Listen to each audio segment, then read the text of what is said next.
Welcome to The Sample, a quick discussion of auditing concepts and terms that will help you do your work. Conducting an audit in accordance with auditing standards is no small feat, and I want to support you. We'll be referring to the GAO, IIA, and AICPA literature to bolster our conversations.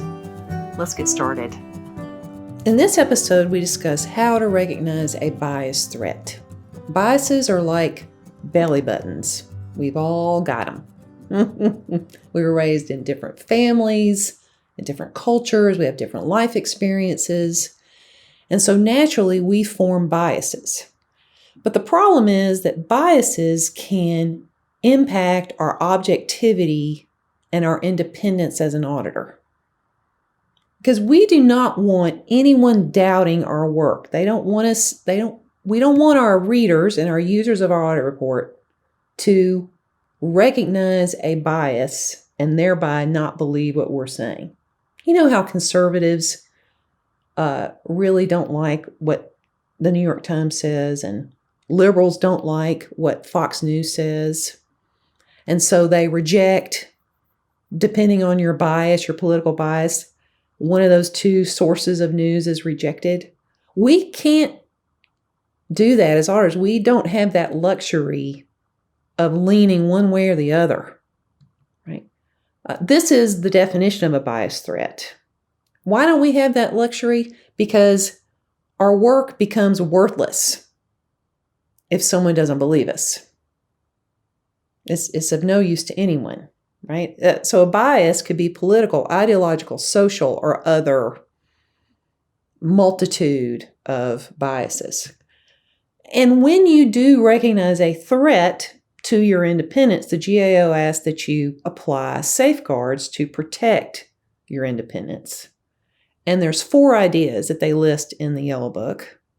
The last one, I believe, is the only true one that we can use in this case. It's the nuclear option, I call it, which is withdraw from the engagement.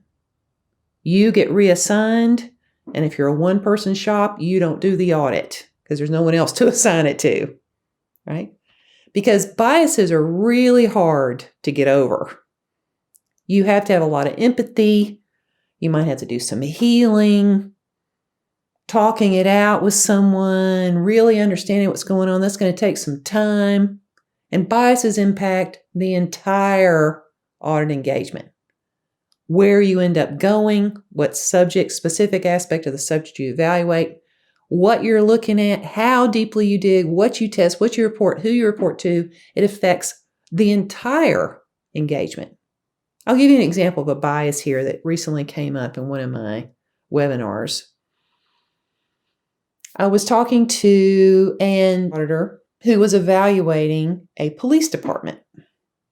And the police department was allowing prisoners to die in their custody because they were not receiving medical care within 48 hours of being incarcerated. So prisoners were dying. This turns out, a pretty common problem across the United States, unfortunately.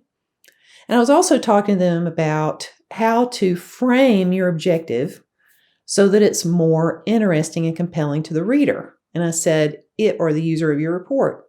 And I said, if you use Maslow's hierarchy and you address your objectives to the bottom of this hierarchy, the basic things that we all agree all humans have a right to, like air and food and shelter, that your objectives are automatically going to be more compelling to a broader audience.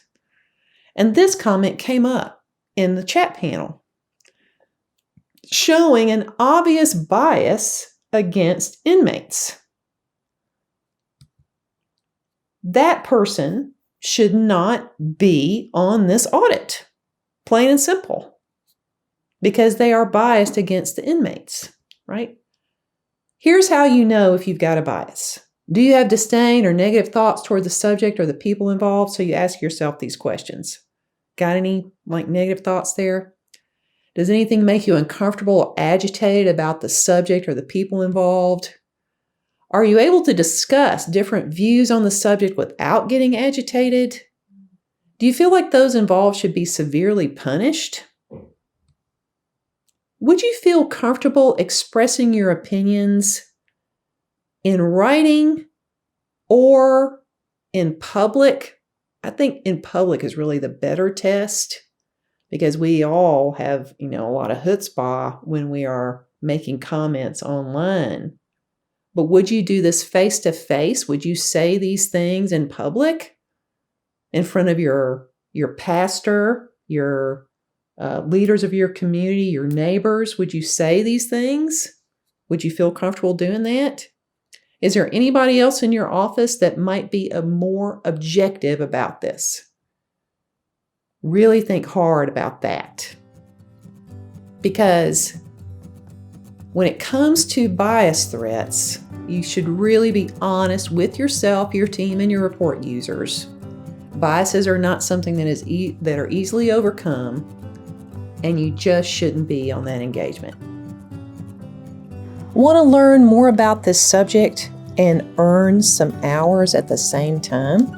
Then please join us for a live webinar, Yellowbook Ethics.